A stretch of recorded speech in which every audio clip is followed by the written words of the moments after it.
Bonsoir à tous, bienvenue à cette session où j'essaie de présenter les bases d'un langage de modélisation pour résoudre des problèmes de décision discrète.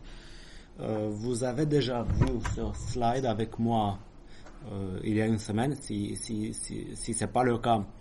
Vous pouvez remarquer qu'il s'agit d'un problème à résoudre avec deux variables. Vous pouvez suivre même si vous démarrez pour la toute première fois. On a deux variables x1 et x2. On veut maximiser quoi? 3 fois x1 plus x2. Ok.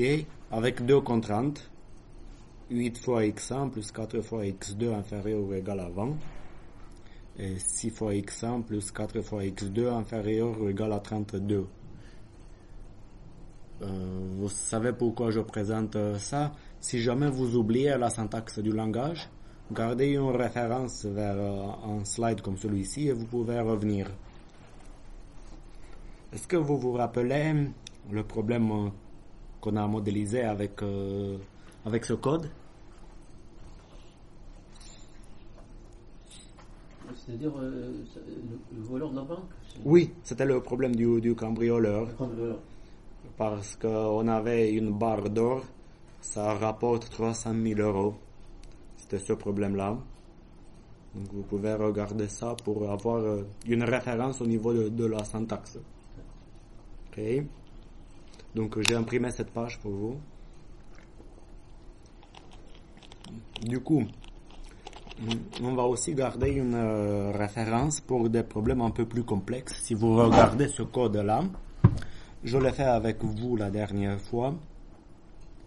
Ici, on a un tableau de variables. Le tableau de variables s'appelle A. Et les indices des variables, vous les avez ici de 1 jusqu'à n. On écrit 1.n. D'accord? Ok, qui me rappelle la différence entre param et var? Mais c'est-à-dire, j'ai voulu la dernière fois poser une question, j'ai oublié, mais pour moi, param, comme si c'était une constante. Oui, c'est ça. Le paramètre, c'est une constante.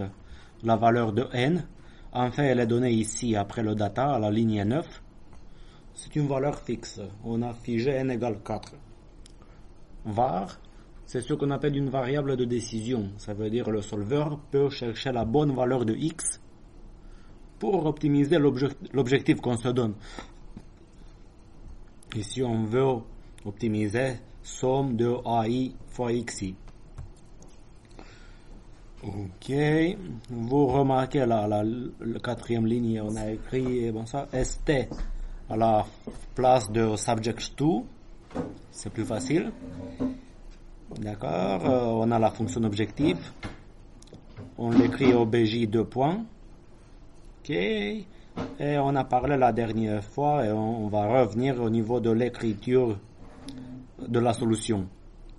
Vous voulez, on utilise printf, qui rappelle pour ceux qui connaissent un peu, ça rappelle un peu la syntaxe du langage C. Si j'écris printf espace, pourcentage d espace, virgule tout ça, ça a l'air d'être une écriture d'extraterrestre là. Avec pourcentage d espace virgule machin point virgule, ça, qu'est-ce qu'il fait? Pour chaque i, il va essayer d'afficher la chaîne entre guillemets. Et qu'est-ce qu'il fait avec ça? Il y a un saut de ligne. Ici, il n'y a pas encore le saut de ligne. Vous voyez, ce truc-là, c'est un espace. Avant l'espace, j'ai pourcentage d. Il affiche ce texte-là. Est-ce qu'il va afficher pourcentage d?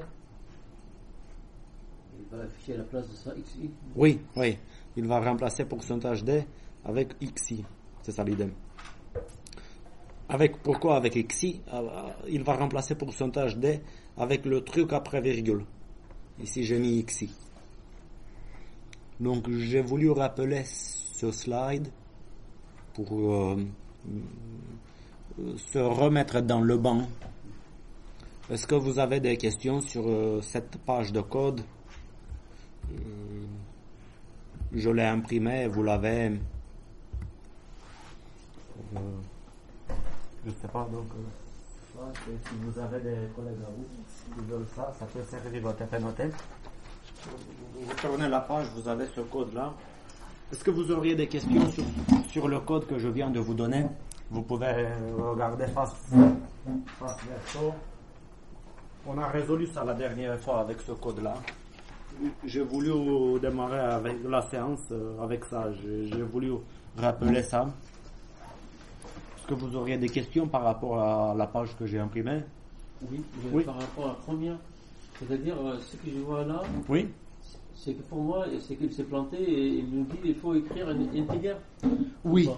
En fait, pour la première page, ici, j'ai pas mis integer. J'ai pas mis integer sur x1 et x2. Et si je mets pas integer, en fait, vous savez ce qu'il va faire?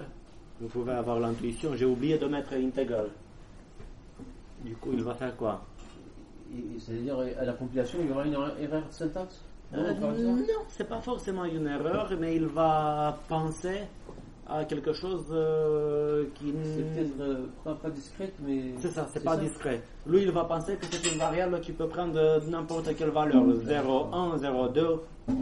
Donc du coup, la solution qu'il va donner ici ne sera pas correcte, parce qu'il va nous proposer, je pense, de prendre 2 barres et demie d'or. On a une barre d'or, on ne peut pas la couper. Donc, pour résoudre le problème, il suffit d'ajouter virgule integer. Donc vous voyez un peu la syntaxe quand on écrit une variable. On écrit var x1. Après, je peux ajouter integer, mais je peux encore ajouter genre supérieur ou égal à 9 avec virgule. Comme ça, je lui dis que cette variable doit être supérieure ou égale à 9. Je donne un exemple.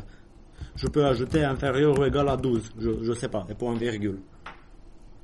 Avec ce type d'écriture, vous voyez, on sépare par virgule les choses qui caractérisent cette variable. C'est comme ça que ça fonctionne. Ok? D'autres questions sur ces deux programmes? Mon objectif, c'est passer à d'autres problèmes qu'on n'a pas encore vus. On va résoudre ensemble d'autres problèmes. Mais grâce à ces deux pages, vous voyez la syntaxe du langage GLPK et du solveur GLP-Sol.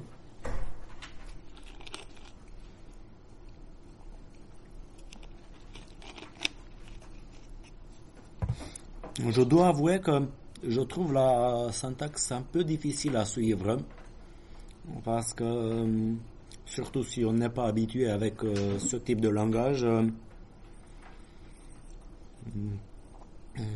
c'est un peu, je peux comprendre que c'est difficile, surtout par exemple la saisie des paramètres. N 2 points égale 4, c'est peut-être clair. Mais est-ce que vous voyez A 2 points égale? Pourquoi on écrit tout ça? Vous voyez, on écrit ici 1, 20, 2, 3, 3, 5, 4, 4, vous vous rappelez? Oui, qu'est-ce que ça veut dire?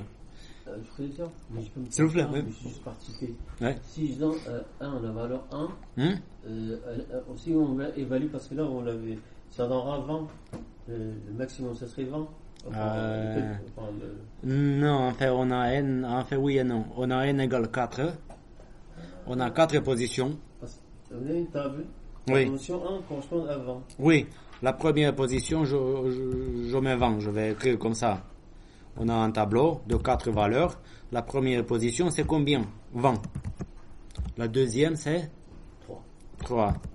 La troisième, c'est... Oui.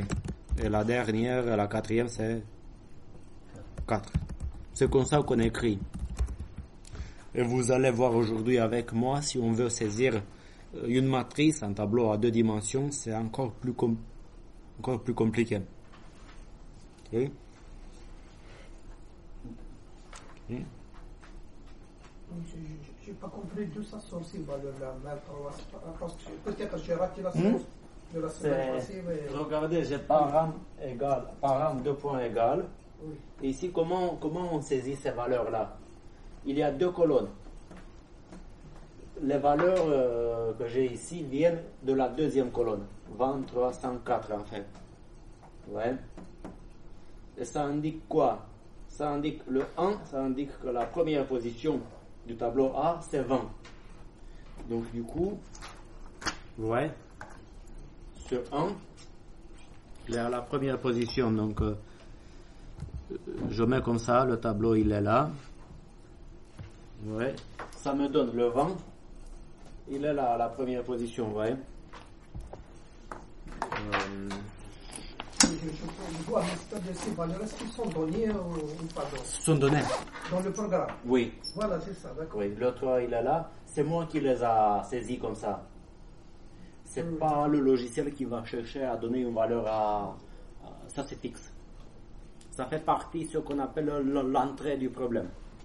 Les valeurs avec lesquelles on optimise. Oui, peut-être il faudrait. C'est-à-dire, oui. le A, lui, il est déjà déclaré en tant que valeur non fixe. Oui. Mais ça présente un tableau qui va de 1, un tableau qui va 1 de 1. Et là, c'est l'indexage du tableau. La première colonne, c'est l'indexage du tableau. C'est l'adressage. Et l'autre, c'est vraiment la captation. Oui, c'est bon. Ouais, C'est bon. Non, ouais, la syntaxe, ça me paraît un peu maladroite, je dirais. Ouais, on doit faire avec. Il y a des langages qui ont essayé de simplifier tout ça, mais c'est pas toujours facile. Et n'oubliez pas ici les blocs, on écrit à chaque fois. Donc, quels sont les blocs? On peut réfléchir par bloc, d'une certaine manière. Parce que regardez, il y a le solve. Ouais, le solve, il est là. Vous allez toujours trouver solve quelque part. Vous allez toujours trouver data quelque part. Donc, tout ce qui est jusqu'à solve, ça décrit le modèle, les contraintes, l'objectif, on indique les variables et les paramètres. Tout ce qui est entre solve et data, c'est l'affichage. Ici, je fais l'affichage. Et tout ce que j'ai de data à end, c'est les valeurs des paramètres. Donc, on va toujours réfléchir on va garder ça en tête. Ok?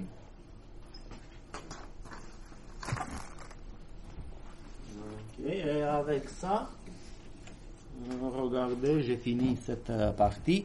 Par la suite, vous voyez, dans le plan que j'avais au départ, je pensais au début passer à la deuxième section pour les détails sur les méthodes de résolution, pour comprendre comment le logiciel travaille derrière. Mais je pense que c'est plus important pour nous aujourd'hui de passer directement dans les slides au troisième volet, parce qu'ici on va résoudre d'autres problèmes avec GLP-Sol. Oui. C'est-à-dire, on a dit par exemple, c'est une valeur fixe variable, c'est une valeur, je sais pas comment on dit. Bon, un paramètre fixe. Variable, variable de décision, je sais pas, on a dit variable de décision. Tout à fait, on l'appelle variable de décision. Oui, mais là, intégrateur, binaire, pour moi, binaire, c'est 0,1. Oui, 0 ou 1. Mais là, si je déclare variable binaire, ça veut dire qu'elle prend que 0 ou 1. Tout à fait. D'accord. Ça fait partie des choix qu'on doit se donner des fois dans la vie. Je pars vers Lyon.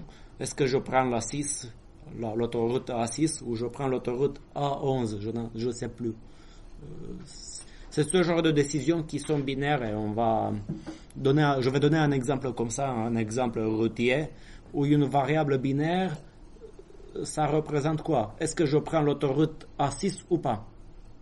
C'est une décision binaire, je prends ça ou pas? Donc, du coup, je présente un autre problème. Toute la syntaxe du problème est déjà connue grâce au slide précédent. De quoi il s'agit ici? Avec tous ces symboles avec des sommes, je vais dire de quoi il s'agit. Ça s'appelle... On peut participer. Oui, bien sûr. Je ne sais pas si vous voyez ces sommes-là. Vous connaissez par hasard ce problème? Je me trompe. Ça veut dire qu'il faut se tromper. Parce que très bien. On est là pour interagir. C'est-à-dire là, d'après mes connaissances, ça fait CT, je pense que c'est la transposition, non? Oui, mais en fait, quand on écrit, c'est une manière trop formelle de l'écrire. Quand j'écris C, CT, X, ça veut dire quoi? C'est C1 fois X1 plus C2 fois x2, c'est la notation matricielle de ça, pardon, plus c3 fois x3, plus jusqu'à cn fois xn, vous voyez? C'est la fonction objectif, c'est ça? Oui, je veux maximiser ça. Et regardez, ça revient à ce que vous avez dit tout à l'heure, xi, ça peut être que 0 ou 1. Ça veut dire xi, ça veut dire est-ce que je choisis quelque chose ou je choisis pas. Comme diraient les anglophones, to be or not to be. Décision, je fais ça ou je fais pas. Aujourd'hui, j'ai présenté un projet. Je me rappelais de ça. Ah, il y avait ça. What will be, que sera, parce que c'est une chanson. Oui, oui, il y a une chanson. Que sera, sera. Est-ce que ça va être ou pas? Oui, tout à fait. Mais par contre, j'ai une contrainte ici qui me dit que somme de a, i, xi, je vais l'écrire. Donc, oubliez si vous voulez c transposé x, c'est pas essentiel. Je veux maximiser ça.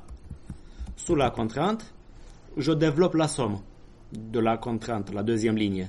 Ça veut dire quoi? J'ai a1 fois x1 plus a2 fois x2 plus a3 fois x3 plus, je continue comme ça. Ok, donc je l'écris comme ça. Plus, vous l'avez deviné, je pense, an fois xn inférieur ou égal à une valeur donnée ben. Et x1, x2 jusqu'à x3 jusqu'à xn, c'est binaire. Okay?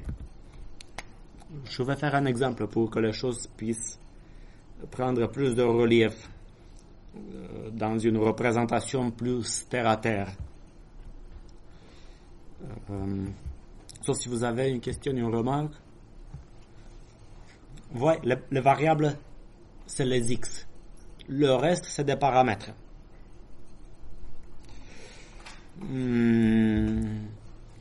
Est-ce que vous voyez à quoi ça peut faire référence? Je vais donner un exemple pour n égale 3. C'est-à-dire, moi, personnellement, quand j'ai vu ça, a priori, je ne peux pas deviner vraiment si c'est une variable binaire, mais tout simplement par rapport à l'exercice que j'ai affiché, je me suis dit, c'est sûrement un paramètre qui va de 1 à 1. Oui. Et puis xi, ça va être une variable qui va de 1 à 1 aussi. Xi, c'est la variable qui est soit 0, soit 1. Ouais, parce que c'est binaire. Je donne un exemple pour n égale 3.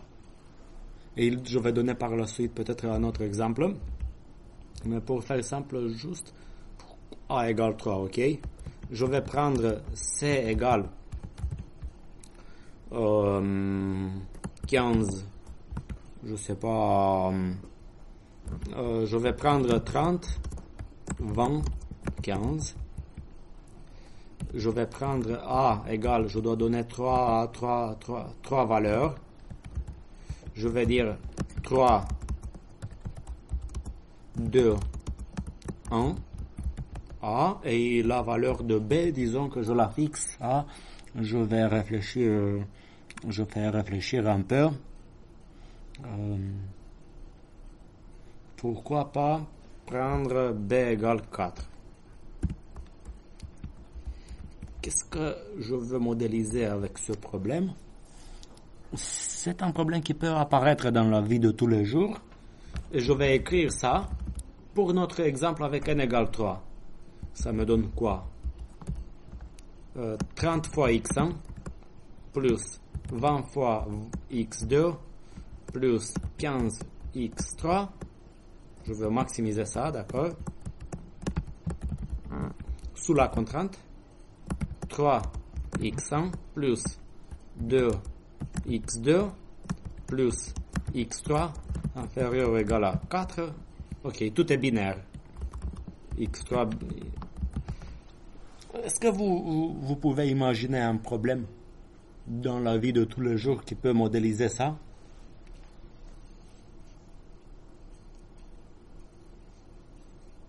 Ça, pensez au problème du cambrioleur à la banque. il pouvait prendre des objets, des articles. Vous vous rappelez comment je peux appeler ce problème? Si j'avais des poids ici, si ça c'était des kilogrammes, et si ça c'était des euros, de l'argent, ce problème devient... C'est un problème où j'ai une contrainte de poids au niveau des kilos. Oui, c'est-à-dire... Et des bénéfices à gagner. Hein. Je peux dire, par exemple, je prends aujourd'hui 1 kilo de viande et 2 kilos de riz et 3 baguettes, par exemple. C'est un peu comme ça. Ouais. C'est un peu comme ça. En fait, le problème s'appelle le problème du sac à dos. J'ai plusieurs articles d'indice 1, 2, 3 jusqu'à N. Ça peut être du blé, je sais pas, du maïs, peu importe. Chaque article, il a un poids. Et il y a une capacité B. Imaginez, j'ai un sac à dos.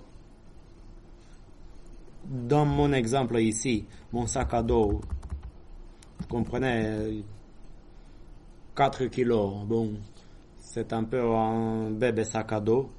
Si c'est plus clair, pour être plus réaliste, je peux multiplier tout ça par 10. Vous voyez, je peux faire ça. Je multiplie par 10. Disons que je suis capable de porter 40 kilos. Et je mets comme ça. Et ici, j'ai 10 x3. Vous voyez, j'ai multiplié la contrainte par 10. Donc ici, j'ai ça. Donc, ça veut dire quoi? Je suppose que je suis capable de porter 40 kilos. J'ai 3 articles. 1, 2, 3. Le premier article pèse 30. Le deuxième pèse 20. Et le troisième pèse 10. Le premier article, ça me rapporte 30 euros. Le deuxième, il a une valeur de 20. Et le dernier, une valeur de 15. Donc, parmi les 3 articles, qu'est-ce que je vais mettre dans mon sac? Deuxième valeur. Le 2, comment? La deuxième valeur. Combien de fois? Oui, mais tout est binaire. Mais bon, oui. Mais même si c'était pas binaire, si vous regardez un peu, j'aurais pu prendre, même si on oublie le fait que c'est binaire, si je prends 2 fois le deuxième article, ça me rapporte 40 euros. Est-ce qu'on peut faire mieux? Même mieux que ça?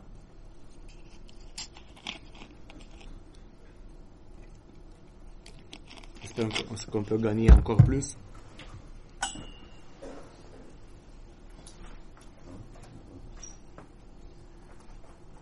Regardez un peu les données.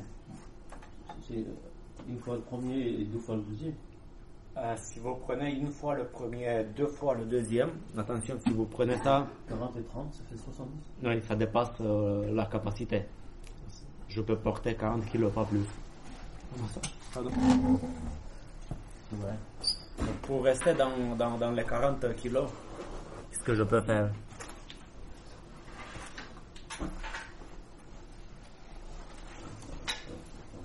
Je mets ça ici, donc. Essayez de vous focaliser un peu sur ça.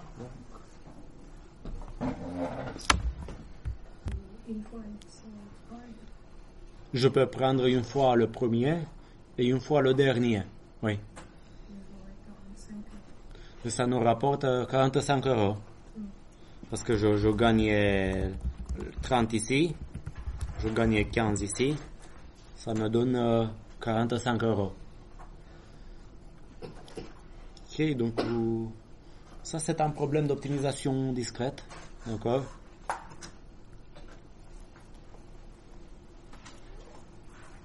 Ça vous gêne si je le ferme un peu ou non? Moi je veux bien. Il ne faut pas hésiter à me dire. Ok, oui, je pense que c'est ça la solution optimale. Le premier et le dernier, d'accord? Pour un poids de 40, un profit de 45. Et si j'augmente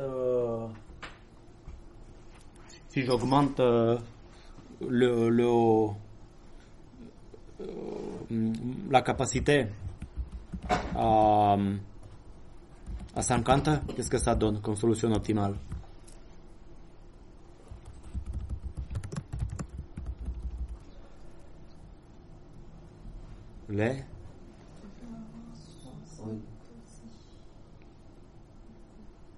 Je peux prendre...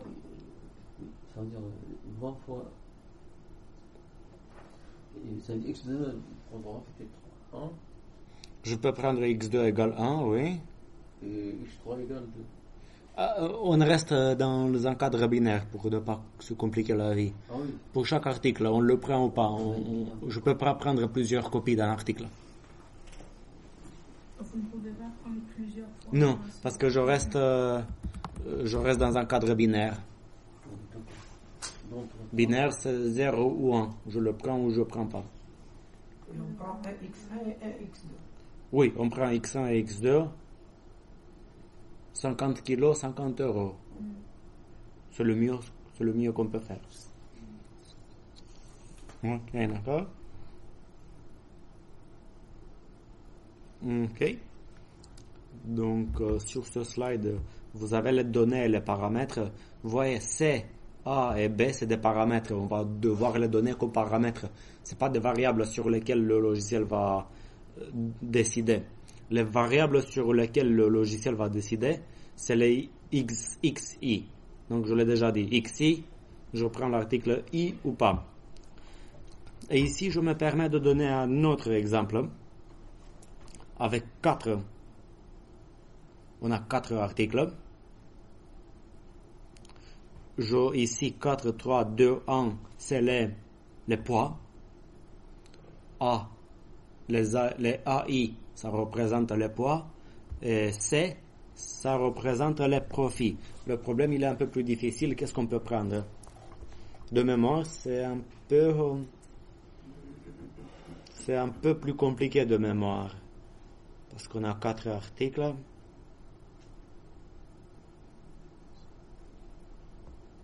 C représente les profits? Oui, le C, c'est les profits.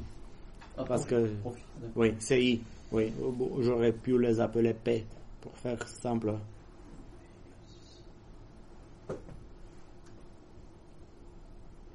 On peut les appeler aussi des valeurs qu'on veut gagner.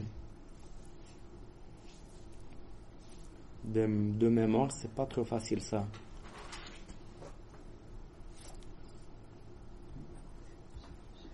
Pardon? Vous voulez voir ça? Ah, ok.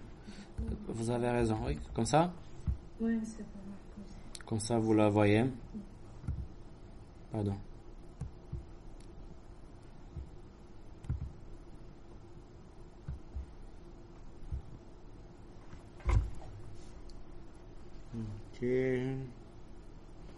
Une capacité de 6. On peut porter 6 kilos.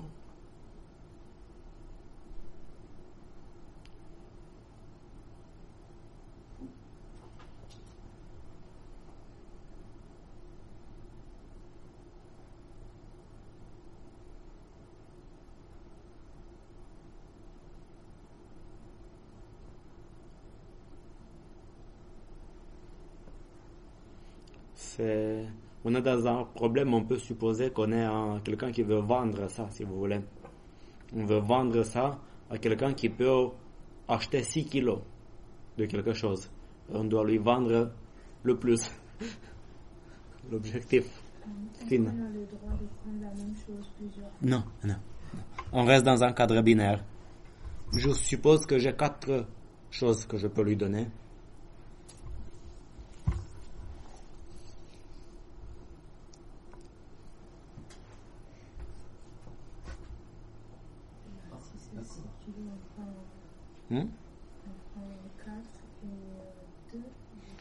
Si vous prenez 4 et 2, attention, vous voulez celui de 4 kilos et celui de 2 kilos, vous voulez dire. Si vous prenez 4 et 2, l'article de 4 kg et l'article de 2 kg, ça va rapporter 44 plus 20, 64. Disons, je peux l'écrire ici pour... voilà. Ça, c'est la définition du problème, si vous voulez. Vous pouvez l'avoir ici. Et ici, je regarde. Ça, c'est les kilogrammes. J'ai 4, 3, 2, 1. Et ça, c'est l'argent. J'écris comme ça. Pardon. Ok, ça me rapporte ça. 30, 20 et 15. Si j'ai bien compris, vous avez proposé ça avec ça, c'est ça? Donc ici je récupère 44, ici je récupère 20. Ça me donne, disons, je ne sais pas comment l'écrire. Si je prends ça, je l'écris comme ça. Ça me donne comme profit 44 € plus 20 €, 64. J'ai vendu 64 €. On a mieux. Non, je pense Est-ce que vous pouvez faire mieux? Oui. Parce que si je prends, là par exemple 3, 2, 1, ça fait 6 kilos. 6 kilos. L'élection, ça fait 50, 65. Vous avez dit, vous prenez ça? Oui. Ok, je vais écrire. Ouais, je vais écrire ça comme ça. Donc ici, je prends. Ok, je prends ça. Ça me donne pour 6 kilos, un poids de 6 kilos, ça me donne 30 € plus 30 € plus 20 € plus 15 € égale 60. Ah, j'ai gagné. Un euro de plus. Mais c'est gratos quand même.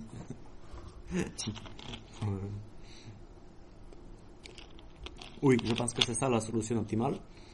Mais déjà, vous comprenez un peu la difficulté du problème à cause de sa nature combinatoire. Il y a beaucoup de combinaisons possibles qu'on peut imaginer. Imaginons, si on a 15 articles comme ça, on ne peut pas faire ça à la main. Mais je peux faire ici une petite parenthèse sur un concept sur lequel on va revenir dans le cadre des solveurs. Comment je peux comparer ça avec ce qu'on appelle la relaxation linéaire ou la relaxation fractionnaire? C'est quoi la relaxation fractionnaire ou linéaire? Je considère le même problème, sauf que, au lieu de dire binaire, je veux dire que je peux prendre n'importe quelle quantité entre 0 et 1. C'est comme si j'avais des articles que je pouvais couper. Vous comprenez? J'ai 3 gâteaux ou 4 gâteaux que je peux vendre par pièce, par gâteau, ou bien je peux couper le gâteau et je donne une moitié d'un gâteau, 2 tiers d'un autre gâteau. Ça, c'est la relaxation linéaire. Et, donc ça, vous avez ici la solution qu'on a trouvée tout à l'heure. Déjà, ici, on va réfléchir à résoudre le problème fractionnaire. Je peux couper les articles pour... je peux prendre, vous pouvez me donner comme solution, prenez la moitié du premier article et 2 tiers du troisième article. Le problème, il est fractionnaire, il est linéaire.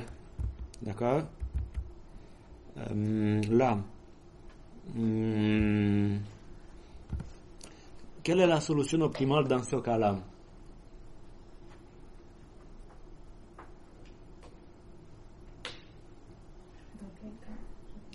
Ça veut dire, dans le premier cas, les variables étaient binaires. Pour chaque article, c'était un article. Je vais le vendre ou pas. Si on vend des cerises, c'est pas un bon exemple, excusez-moi. On peut vendre des appareils radio, ok? Je ne peux pas donner à quelqu'un une moitié d'un appareil radio. Mais sur le lieu d'appareil radio, c'est du blé. Je peux vendre à quelqu'un un demi-kilo de blé. C'est-à-dire, moi, pour tirer les choses au clair, oui. Concernant. Oui. À ce moment-là, c'est-à-dire, là, tu as dit quoi? Relaxation linéaire? On l'appelle relaxation linéaire. C'est-à-dire, moi, il y a une chose, on est toujours dans le cadre discret, mais quand on dit la relaxation linéaire, ça, c'est au niveau de la conception ou conceptuelle. On oublie le discret, en fait, c'est ça. Ouais. On oublie le discret pour se placer dans un cadre où on se donne plus de possibilités. Je peux donner 0 kg d'un article, je peux donner l'article tout entier ou la moitié d'un article. Déjà, la première question qu'on se pose, est-ce que... C'est comme la loi uniforme, c'est-à-dire entre 0 et 1. Entre 0 et 1. Mais déjà, on peut se poser une question avant de faire les calculs. Est-ce que le profit que je vais obtenir sera supérieur ou inférieur au profit précédent? Donc, dans le cas discret, on obtient 65 €. C'est la solution optimale. Si je m'autorise à donner des parties fractionnaires, est-ce que je peux gagner encore plus ou je vais gagner encore moins? Oui, on peut gagner plus. On doit pouvoir gagner plus parce qu'on a plus de choix. Donc on doit pouvoir gagner encore plus. Et je me pose comme question, combien on peut gagner? Déjà, le 1, c'est celui qui rapporte le plus. Oui, vous avez bien observé. Le premier article, il est le plus intéressant à vendre. Parce que pour 1 kilo de cet article, je récupère 15 €. Vous comprenez? Alors que pour cet article-là, 1 kilo de cet article-là, ça me rapporte 10 €. Vous voyez? Ça? Non, je me débrouille, merci. Je l'ai mis un peu parce qu'il y avait un courant d'air. Ouais. Ah oui, d'accord. J'arrive chez moi enrhumé. Bonsoir. Bonsoir. Oui. Oui. Est-ce que celui qui fait 4 kilos est plus intéressant que celui qui fait 2 kilos? Oui. 1 kilo. 1 kilo et en prix. Oui. Celui-là, il me rapporte 11 € par kilo. Donc, je peux écrire ça. C'est une forme de rentabilité. Je ne sais pas comment l'appeler. Celui-là, ça me donne 11 € par kilogramme. D'accord? Celui-là, ça me donne 10 par kilo. Celui-là, 10 par kilo. Et celui-là, ça me donne 15 par kilo. Donc, du coup, la solution optimale, c'est comme ça. Je peux déjà prendre tout ce que je peux du premier article. Ça me donne le plus. Vous voyez ce que je veux dire? Celui-là, je peux le prendre tout entier. Je vais écrire comme ça. Je prends cet article une fois. C'est clair? Par la suite, celui-là, c'est le deuxième le plus intéressant.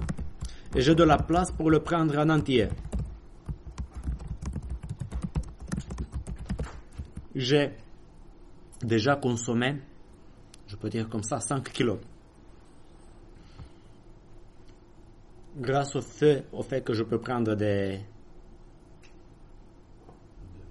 Oui.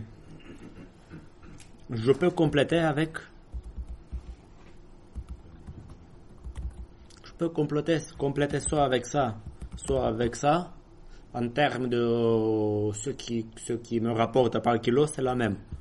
Par exemple, je peux dire, je prends 1 sur 2, une moitié de cet article. Ok, donc ici c'est 44 kilos. Ça, c'est combien de kilos? 1 kilo. Celui-là, c'est 1 kilo. 6 kilos. En fait, oui. ce qu'on est en train de faire là, c'est quoi la différence entre ça et une résolution linéaire? C'est la résolution linéaire. Je peux l'appeler la résolution linéaire. Et le profit total, je vais avoir termes de profit, le premier, celui-là, ça me rapporte 11, oui. Celui-là, rien. Celui-là, ça me rapporte 10, c'est ça? Celui-là, ça me rapporte 15. Donc, ça donne...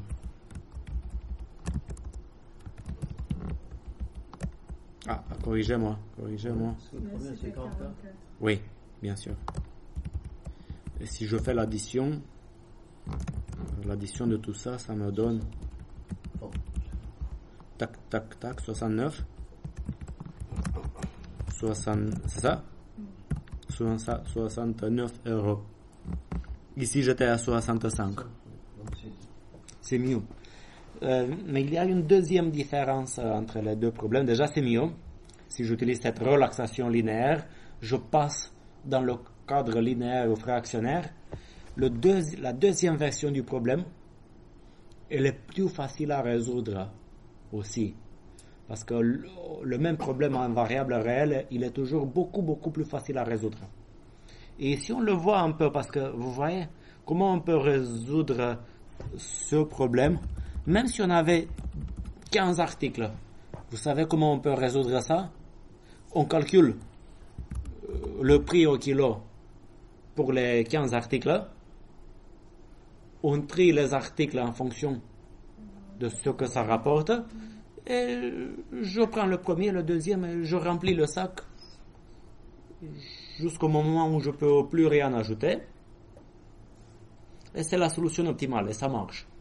Donc je pourrais résoudre ça à la main, si j'étais un commerçant, si j'avais ce problème, je pourrais le résoudre à la main. Mais dans le cas discret, cette astuce ne fonctionne plus. Parce que la combinatoire est plus complexe et je suis pas sûr de pouvoir remplir le sac jusqu'au bout. C'est ça le problème. Parce que si je prends le même raisonnement dans le cas discret, ça me fait démarrer avec ça. Très bien. Ensuite, je continue avec ça. Et si je prends, disons, le premier et le dernier article, je reste avec un seul kilo disponible. Et je ne peux pas remplir le kilo qui reste avec le deuxième ou le troisième parce que ça ne rentre pas et je ne peux pas le couper. J'espère que vous voyez un peu pourquoi le problème il est beaucoup plus facile à résoudre en variable réelle. Oui, c'est toujours plus facile en variable réelle. Les calculs sont vraiment simplifiés. Ok. Des questions, des remarques?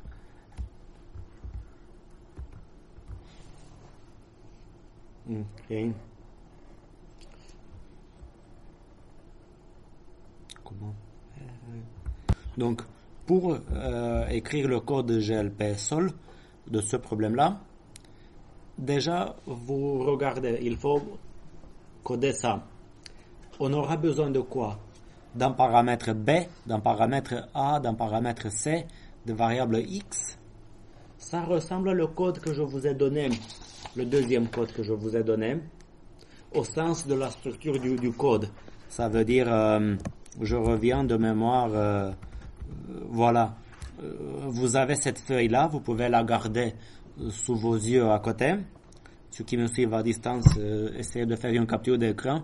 Vous avez ce code-là qui nous donne d'une certaine manière la trame de ce qu'on va devoir coder. Ça veut dire on va commencer avec des paramètres. Dans notre cas, les paramètres c'est A et C. La variable, la contrainte, ça va être pareil. L'objectif, solve, l'affichage, data, les paramètres, on va suivre ce code-là en fait. Et on va écrire le code pour le nouveau problème. Donc du coup, moi je me place ici. On est 2022. J'appelle ce problème sac à dos ou sac d'eau. Je fais un document qui s'appelle sac d'eau.mode. Ok. Je l'ouvre. Vous pouvez faire ça en ligne. Grâce au site que je vous ai donné tout à l'heure, vous tapez GLP Sol en ligne, c'est bon. Donc je vais suivre cette feuille-là. Est-ce que vous l'avez à côté? Et c'est comme ça que, donc, comment faire? Donc je vais suivre ce code-là. Je l'ai mis à côté. Ok. Je garde le modèle. Comme ça, c'est comme ça qu'il faut travailler. Vous mettez le modèle à côté. Le modèle, vous l'avez ici. Et on va suivre le code que je vous ai déjà donné. On va faire plus ou moins coder le problème de la même manière. Il y a le même paramètre M. N. C'est le nombre d'articles. Dans le dernier exemple, j'avais 4 articles. Je peux écrire param N. Integer, je peux préciser que ça doit être un entier supérieur à 0. Si j'ai 0 article, ça ne me sert à rien. Après, j'ai pareil le param A. C'est tout à fait pareil que dans le code. Les indices du tableau A, c'est les n articles de 1 à n. On écrit comme ça, point. Et je peux dire integer. Comme ça, je l'oblige d'avoir des poids entiers. Je m'amuse pas avec des articles qui pèsent 15 kg et demi, pour simplifier. Est-ce qu'il me manque quelque chose avant de passer, comme dans le code que vous avez à côté, avant de passer à var x, il me manque quelque chose? Il manque le troisième paramètre. Oui, le paramètre C. Pour les profils, ici. Somme de CI, XI. Mais c'est comme le paramètre A, ça veut dire les indices, c'est de 1 à n, virgule, c'est integer aussi. Ok. Var x, pareil, la variable x, c'est les indices de la variable x, c'est de 1 à n. Pour chaque article, pour chaque article i, pour chaque indice i, il y a une variable xi, un poids ai et un profil ci. Je ne mets pas integer, mais plutôt binary. Si je mets binary, pour chaque article, je le prends ou pas. Si je mets integer, je peux prendre un article plusieurs fois. Comme si j'avais des quantités illimitées d'un produit. C'est-à-dire, donc c'est un peu superflu de dire supérieur égal 0. Si on a mis binary, c'est plus nécessaire. C'est suffisant. C'est suffisant, oui. Mais sinon, ça fait pas de mal. Mais on peut l'ajouter, ça fait pas de mal. Vous savez, si on l'ajoute par contre, vous savez à quoi ça peut servir? Si j'ajoute quand même supérieur ou égal à 0, ça veut dire que si jamais, plus tard, je décide de remplacer binary par integer, il va se rappeler que, bien, integer, mais c'est toujours supérieur ou égal à 0 parce que je veux vendre des articles. Oui? Je me demande quand même par rapport à binary. Pourquoi c'est nécessaire, par exemple, dans notre cas, en fait? Parce que je peux supposer que je suis un vendeur qui possède des articles uniques. Je ne sais pas si je peux donner un exemple. C'est comme quelqu'un qui veut vendre, je ne sais pas, des bagues d'or fabrication maison. Je veux dire, chaque bague est travaillée en préalable. Je possède pas plusieurs bagues d'or. Pour chaque modèle, j'ai pu faire une seule. Parce que c'est compliqué à faire.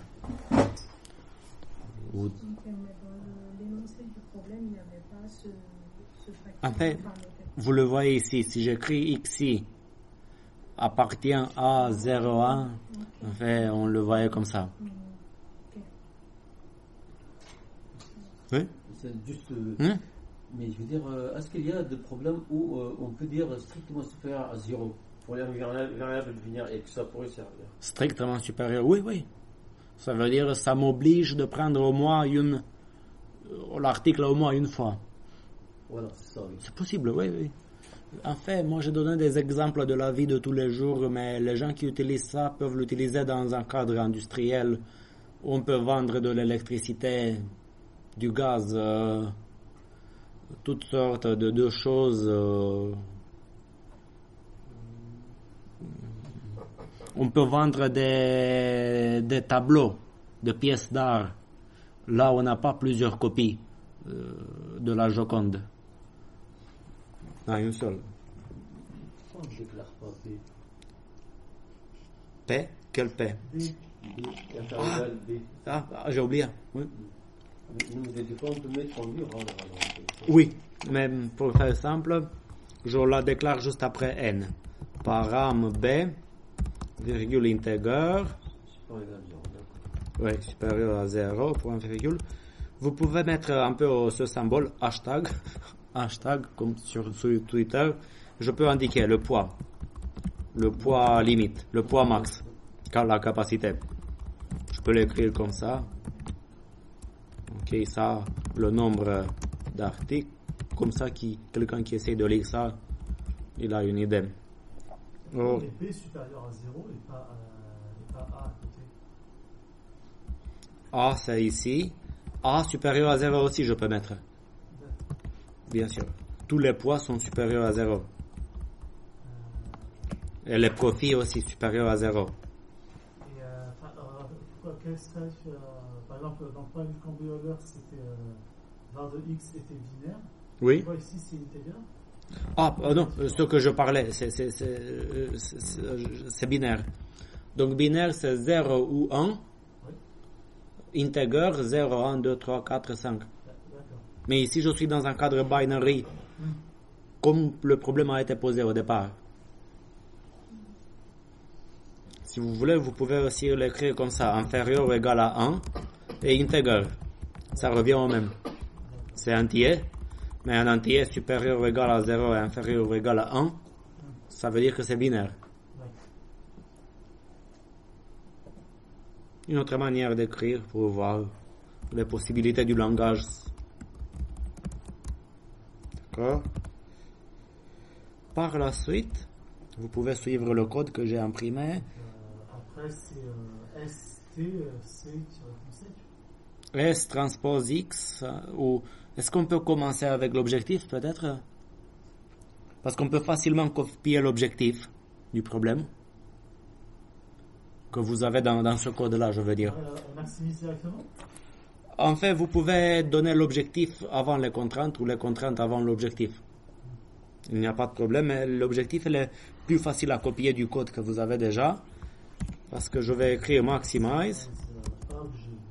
Oui, obj 2 points, somme, i. Oui, et ici, est-ce que j'ai AI x fois xi comme objectif? C'est quoi comme objectif? Somme de AI xi ou de autre chose?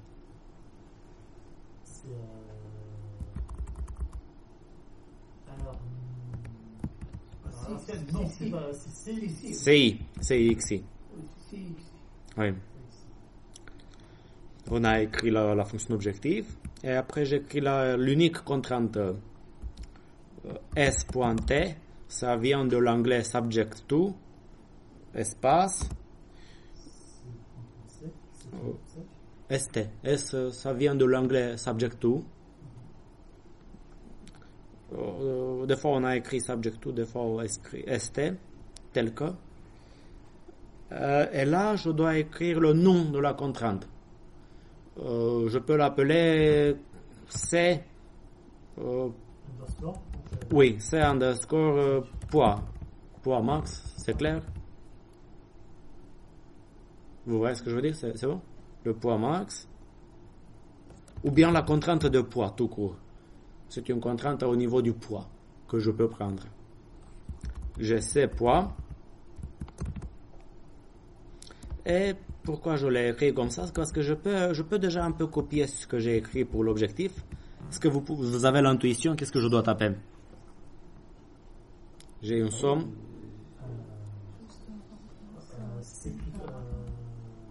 Ça? Somme I.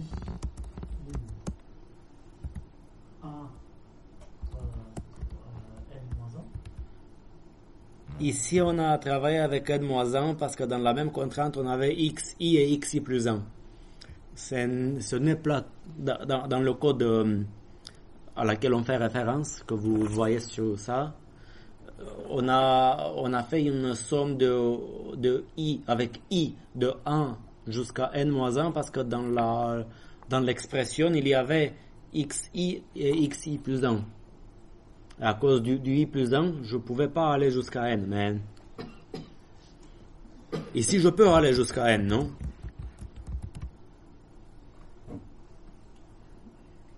Non? Dites-moi si je dois répéter ça. Oui, c'est bon. Si j'écris, dites-moi, si j'écris somme de AI xi, c'est bon? Ouais. On va de 0 à n, enfin de 1 à n. Oui, c'est de 1 à n. I de 1 à n. Inférieur ou égal B. J'avoue que j'allais mal voir pourquoi on avait, dans l'exemple auquel je fais référence, on avait n-1. Oui. Parce que dans... Enfin, là, pourquoi on n'avait pas n-1? Pourquoi on avait n-1? Si vous regardez la quatrième ligne du code auquel je fais référence, j'ai n-1, 2 points, xi plus xi plus 1. Oui, c'est ça. Donc l'existence de l'indice i plus 1, ça m'oblige de ne pas aller avec i jusqu'à i égale n dans l'autre code.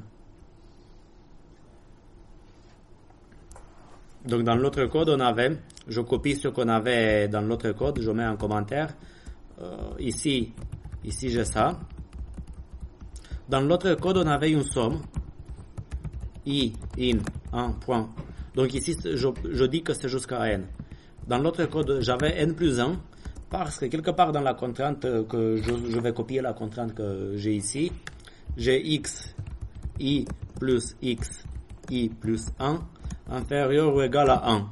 Il y avait ça. Bon, avec la contrainte du nouveau problème, je peux aller avec i jusqu'à n. Ça ne pose aucun problème ici. Mais, pour le problème précédent, où la contrainte était écrite xi plus xi plus 1, i égale n. Ça va 1 plus 1 et on n'a pas 1 plus 1. Oui. Ici, je peux pas aller. Ici, si dans ce code-là, si j'essaie d'aller jusqu'à n, pour i égale n, ça va donner quoi? Ça va donner xn plus xn plus 1. Et ici, n plus 1, ça plante. Erreur. C'est ça la différence. Ici, dans l'expression, je fais référence que à xi, alors que dans l'expression du code précédent, on avait un xi plus 1 dans l'expression qu'on met à l'intérieur de la somme. Je ne sais pas si je me fais un peu mieux comprendre. Je reviens un peu en arrière. Oui. C'est-à-dire, là, pourquoi tu dis que là, ici, par exemple, on a intermédiaire, ça veut dire on a mis le subject to, contraint. Oui. Là, c'est avant, là, c'est après. Donc, parce que pour toi, tout est là, c'est la partie déclarative. Et lui, quand après le solve, lui, il s'arrange comme il veut. Il s'arrange comme il veut. Oui. Oui. D'accord. Il peut regarder d'abord la contrainte et ensuite l'objectif ou l'inverse, parce qu'il fait rien jusqu'au moment où il voit solve. D'accord. Je ne sais pas si je me fais bien comprendre pour tout le monde. Pourquoi des fois on va jusqu'à n et des fois jusqu'à i. Sinon, posez une question pour que je puisse rebondir.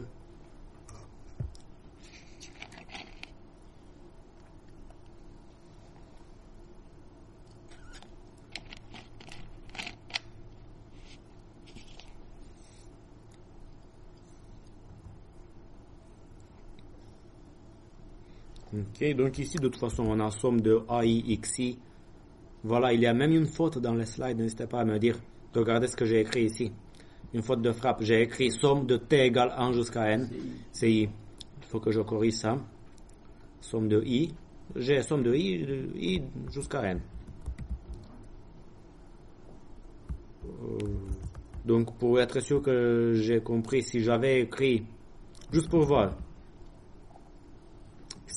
qu'est-ce que vous en pensez? Donc ça, c'est bon. Une autre manière d'écrire ça, qu'est-ce que vous en pensez? Je pars juste pour s'entraîner. je pars de 0 à n-1 et j'écris comme ça. Qu'est-ce que vous en pensez? C'est bon? Pour revenir un peu sur le décalage des indices avec moins 1, si je fais ça, je pars de i égale 0, mais l'indice c'est 0 plus 1, et ici j'ai xi plus 1. C'est la même chose. Juste pour s'entraîner un peu au niveau des indices. Ok. Si là, dans l'équation elle-même, si il y a une erreur à t égale 1, Oui. le t en exposant à côté de c. Lequel t? Le grand t à côté de. Ah, ça c'est une notation algébrique pour dire que le tableau C, qui est un tableau vertical, doit être transposé pour écrire ça comme ça. Mais oubliez ça, c'est juste une question de notation. D'accord, ça veut dire que c'est cette somme-là. D'accord. C'est pas à mettre dans le. C'est comme un opérateur qui dit CTX, ça veut dire que c'est la somme de CIXI. D'accord. C'est comme une notation mathématique. D'accord. Ok. Ok, donc j'ai écrit ça. Donc la solve. La solve. Et là, je suis arrivé à solve. Donc il va, permettez-moi l'expression à avaler tout ça. Il va faire solve. Pour se simplifier la vie, on va voir après. Ici, il va falloir mettre l'affichage. J'écris comme ça. Pour voir les blocs, on va faire l'affichage de la solution. Après, il y aura le bloc data. Ici, on va donner les valeurs de n, de a et de b. Et le end. Et on a les... C'est ça les... Oui. Il n'y a pas le for d'abord. Ici, au niveau de l'affichage. Puis après le printf. Oui, ça veut dire... Ici, j'ai eu le modèle. Ça, c'est le modèle. Ici, je peux mettre for. Je copie, si vous voulez, ce que vous avez de A à E. Qu'est-ce que je... Oui, j'ai accolade, printf. Je veux dire pourcentage D. Pourcentage D espace. XI. Donc, il va afficher ça sous un format genre... Il va afficher 4 chiffres pour n égale 4. C'est des 0 ou des 1 qui indiquent si je dois prendre ou pas chaque article. Il va afficher 4 chiffres. Donc on a fait solve, on a fait l'affichage. Il manque les paramètres, le data. Pour data, ça ressemble un peu au code que vous avez déjà dans le... Si je veux résoudre, disons que je veux résoudre... Je prends ces données-là. Vous voyez ce que je veux dire? Sur lesquelles on a travaillé. Comment je vais faire? J'ai ces données-là. Vous copiez le code que vous avez sur le slide imprimé. Je prends n 2 points égale combien? C'est simple. Non, n. 4. Par la suite, je passe, si vous voulez. Donc, je rappelle, C, c'est les profits.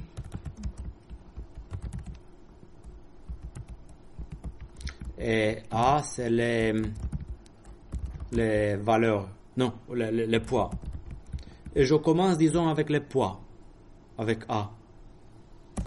Vous récupérez ce que c'est écrit sur le slide de référence. Param. Il faut connaître ça, ou bien il faut avoir la bonne référence. Vous m'aidez. A 2 points égale. Qu'est-ce que je dois taper? 1. Quelle valeur? Le poids. Enfin, regardez comme ça. Ça, c'est le premier article. Il pèse 4. Ouais. Donc, 1, 4. 2, 3. 3, le troisième article, il pèse 2. Et le quatrième article, il pèse 1 kg.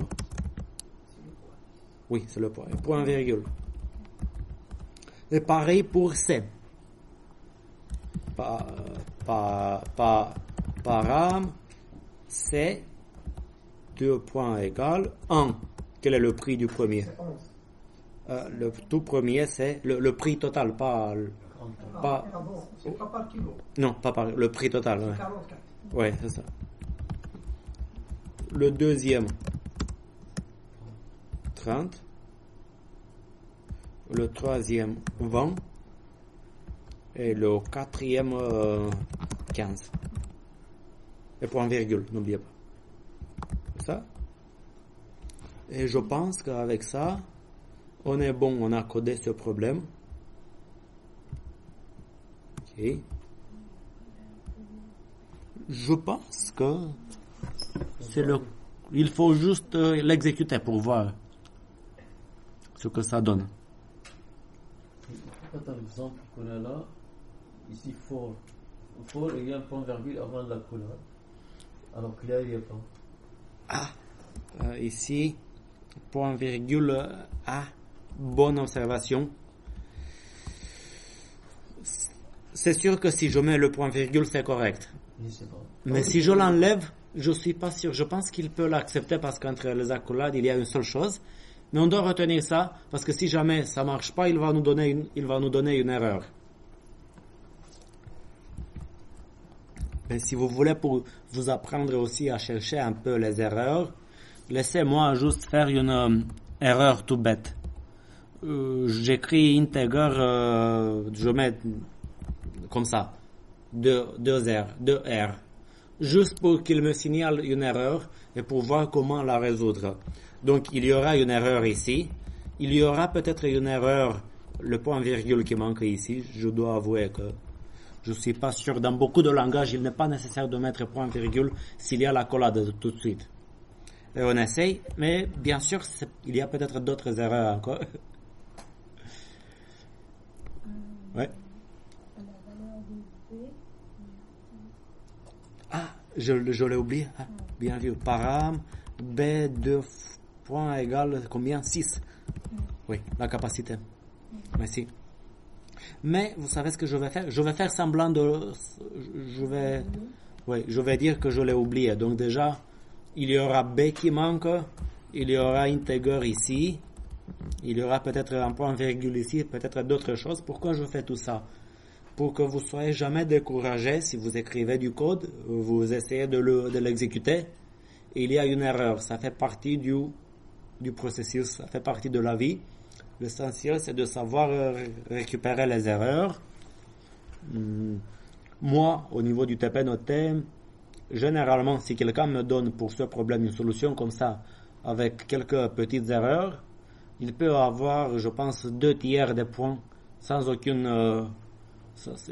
vous pouvez obtenir beaucoup de points si le code il est plus ou moins correct, mais vous n'avez pas corrigé les erreurs. Parce que corriger les erreurs, c'est la dernière étape. Et on va la faire. Je tape avec mon truc. J'exécute dans mon éditeur. Après, je vais vous montrer comment faire dans la console. GLPSO, c'est comme ça qu'on écrit. Ok. Voilà. Je mets la fenêtre ici.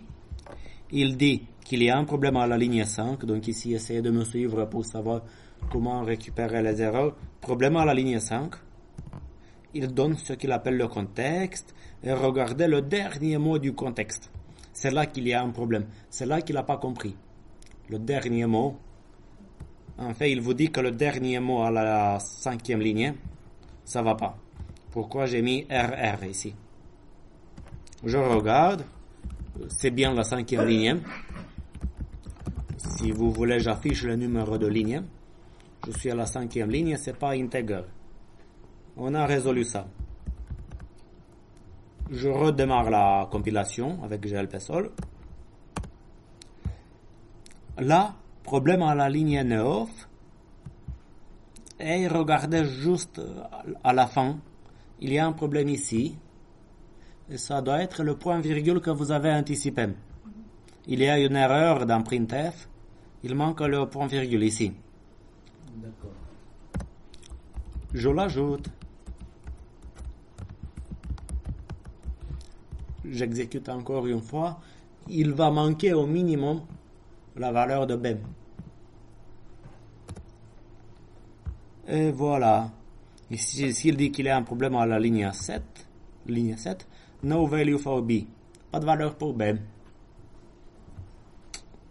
Il nous dit qu'il y a un problème avec ça. J'ajoute param B 2 points égale 6.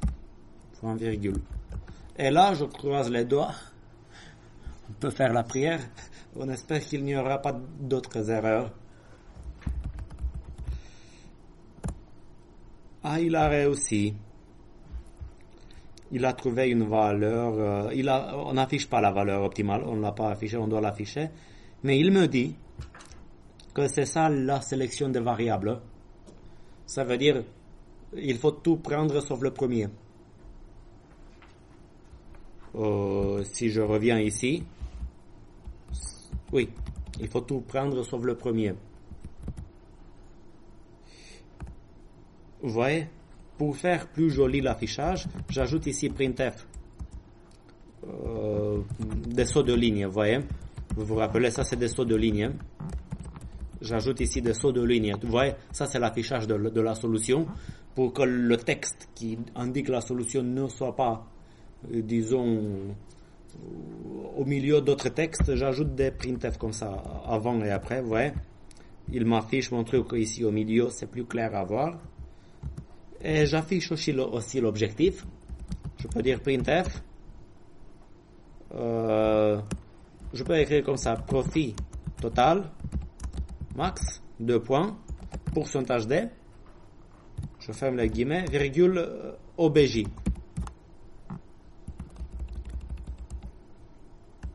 Et anti-slash N, pour sauter une ligne. Je ne sais pas si vous me suivez ici. Tac, j'exécute. Profit total max 65. Et ça, c'est la sélection des articles. Donc, ce que nous avons fait à la main, il l'a fait lui-même. Lui-même, il le fait, mais vraiment, il prend le profit maximal. Oui, oui. Et lui, vous allez voir plus tard, il est capable de résoudre ça. Je peux lui donner 1000 articles. L'ordinateur, il le fait. C'est ça la différence. Et je me permets de vous rappeler avant de faire une pause qu'on avait calculé aussi le profit max au cas où les variables ne sont pas entières. Pour résoudre cette version du problème, qu'est-ce que je dois couper? Au niveau des x, je coupe integer. Si je coupe integer, il aura le droit de prendre... Je suis perdu un peu. Oui, dis-moi. Donc pour le paramètre, on a fait n égale 4 parce qu'on a 4 articles, c'est ça? Mais pour le b égale 6, je n'ai pas compris. C'est là... Dans le problème qu'on avait étudié, oui.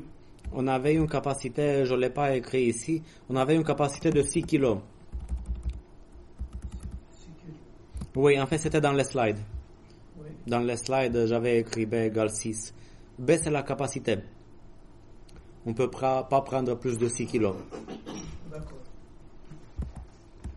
Donc, vous comprenez, pour revenir à la version fractionnaire, où je ne suis pas obligé où je peux prendre des parties fractionnaires, j'enlève le integer au niveau des x.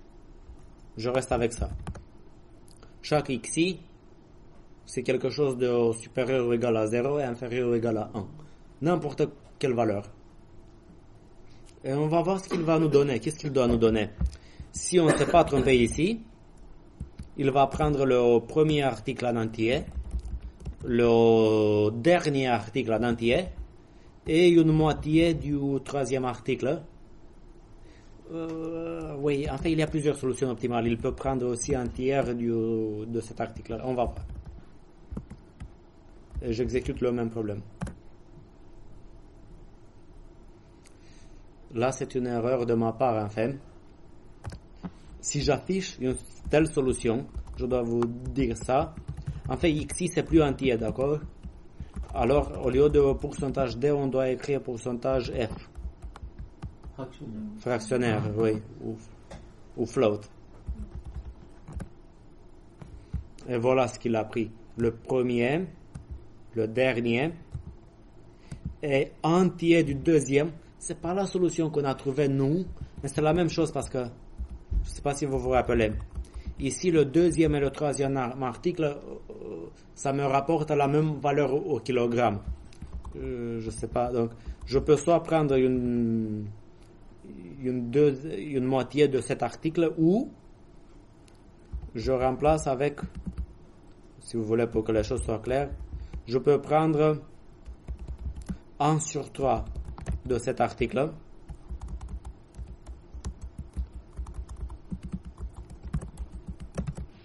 c'est une autre solution optimale du problème. Vous pouvez me suivre, ça me rapporte 10. Et l'addition, ça fait 69. Pourquoi? Parce que j'ai remplacé une moitié de cet article avec un tiers de cet article. Ça donne la même chose, oui? Oui, je dis la même chose que ce que tu viens de dire. Oui. C'est-à-dire, Louis, d'abord, il traite 3. Je pense. Avant 2. Oui. Ici, il voit que ça apporte la même chose, séquentiellement, il garde sa valeur. Oui, je pense qu'il a traité les articles dans l'ordre d'apparition. Oui. Je pense qu'il a choisi le premier. À vrai dire, je ne sais pas pourquoi moi j'ai pris l'autre. Bon. Parce que c'était plus facile à expliquer. Moi, j'ai repris vous auriez pris la parce que c'est un peu le contexte. Je veux dire, on est toujours discret. Alors quand il y a fractionneur ou plutôt réel, ça nous gêne un peu. Mais là, c'est divisible. Oui, là c'est divisible, oui. Et le reste de l'adhésion, c'est 0. Je ne sais pas si on peut dire mode. Oui. Mais là-bas, c'est 3,33 et. Oui. Oui, donc oui, c'est un peu ça. Comme ça. Et quelque part, il avait écrit en 0,33. Oui, il a là, oui. 1/3. C'est 1/3. Ouais. Okay, donc on a résolu le problème comme ça. Oui. On a le droit de faire une petite pause ou il y a encore des questions peut-être? On a le droit de faire une pause? Oui? Les nombres dans le paramètre oui. En bas oui. ont été définis de manière aléatoire. On peut les modifier. C'est les données du problème. Si on... C'est donné de manière aléatoire. Oui, je l'ai pris. Je l'ai généré moi-même un peu au pif pour donner une situation plus ou moins réaliste. D'accord. Donc ça c'est... Disons, si le premier article, disons... Ici, je dis qu'il rapporte 44 €. Le deuxième, je ne sais pas si jamais le prix, si ça c'est le prix du troisième article, je mets 20. Si je fais ça, je vais l'obliger finalement de prendre le troisième. Parce que c'est très très cher. Ouais. C'est à moi de définir les données. C'est les données du problème. C'est les prix et les poids des articles que je possède.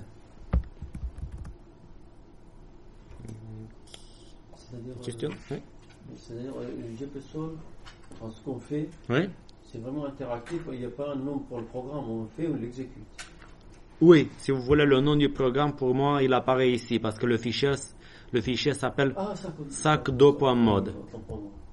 Oui, mais vous allez peut-être utiliser, si vous utilisez le truc en ligne, vous pouvez les sauvegarder dans des fichiers que vous pouvez appeler comme vous voulez. Il faut juste appeler les fichiers .mode. Moi, je voudrais savoir parce que sincèrement, je veux dire, je ne vais pas approfondir, mais je veux dire, savoir, ça veut dire si je suis dans le sous GLPSol. GLPSol, oui. Et là, à ce moment-là, je dis, si j'ai le code, je l'exécute dans l'interactif, ça ira, il n'y a pas de problème. Oui, on peut l'exécuter juste après, on va l'exécuter sur le site. Avant de démarrer, après la pause, on l'exécute sur le site pour voir.